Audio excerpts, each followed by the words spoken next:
Hello, I'm Karla, and today we are going to travel through the beautiful world of cinema. Cinema is about the art of visual storytelling. The heart of the cinema is the cinematography. This is not only about how we capture the action of the scene, it is how we show the action to the audience. It just means cinematography is all about communicating with the viewer. On the other hand, we have mise-en-scène. This is a French term meaning placing on the stage. It's a foreign word which describes the overall look of the film. Cinema is a language, and there are specific words and definitions such as high angles, low angles, wide lenses, depth of field, color palette. If we understand the meaning of these words, we'll understand the language of cinema. Perhaps the explanation is abstract, so let's see the application of the concepts. One of my favorite movies is Orson Welles' Citizen Kane, who is a black and white film made in 1940 that employs a balance of grays, blacks, and whites. Let's talk about the story and discourse of this movie. How is the plot and how can we use the terms mise-en-scène and cinematography in the film? In the Kane, the film shows ambiguity because of the lack of clarity in some narrative elements. This film breaks the classical Hollywood cinema and proves that information flow changes the viewer's experience. Wells uses the concepts of cinematography and mise-en-scène techniques differently through the use of light, deep and low angle shots to depict a successful protagonist, Charles Foster Kane. Overall, the movie is about Kane's life and the search for the significance of his final word, Rosebud. The film, through a series of flashbacks linked to present-day conversation that reveal Kane's life story. One of the most powerful images in the film is the closing shot, where the meaning of Rosebud is finally revealed to be the name of Kane's childhood slave. These final shots of the slave in the furnace, then of the black smoke ascending into the sky, highlight the main paradoxes the film that drive the film. The turbulent relationship between virtue and immorality, truth and craft, falsehood, and reality and fantasy are all major ideological points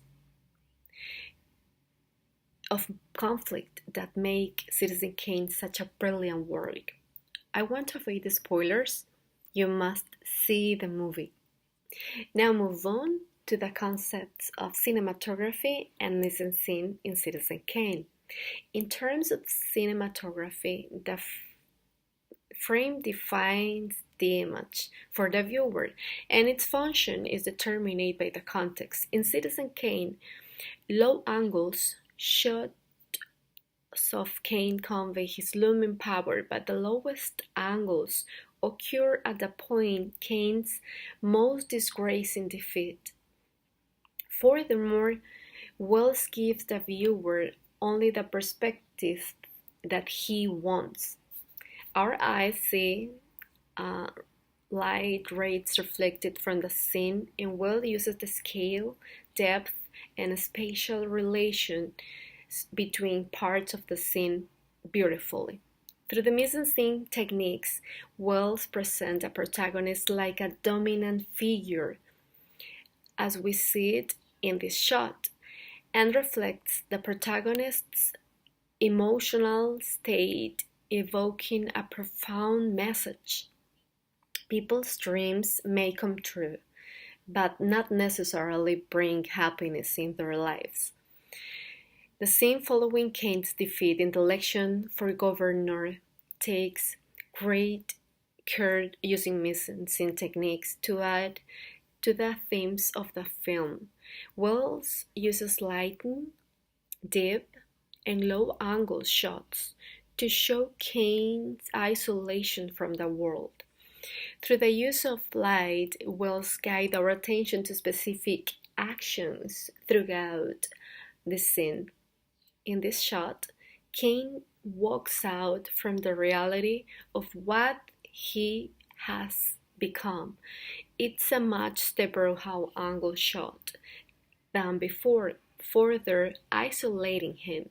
The Kane poster hangs behind him, symbolizing the Kane that he thinks he is and the Kane that he wants to be.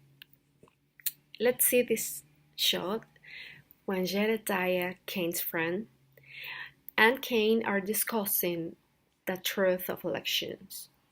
Wells uses low-key illumination, creating a sharp contrast and darker shadows.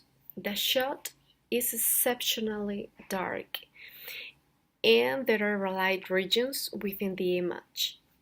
We cannot see Jedediah's face because he's speaking to Kane. He's speaking truth to Kane. Usually the truth would be in the light, but Kane doesn't want to listen to reality. Jedediah remains in the shadow because Kane wants to be isolated in his own world. In this shot, highlights and shadows provide important cues to the texture and the surface. There is a shading. The light fails to illuminate part of the face because of the hat. What we can see, the cap creates a patch of darkness that helps us to develop a sense of seeing space between Jedediah and Kane. There are many more shots that evoke the dominant figure, but our time is finished. Maybe we can have more time in the future to share comments and understand how cinematography and mise-en-scène explain the language of cinema. Bye. Thank you.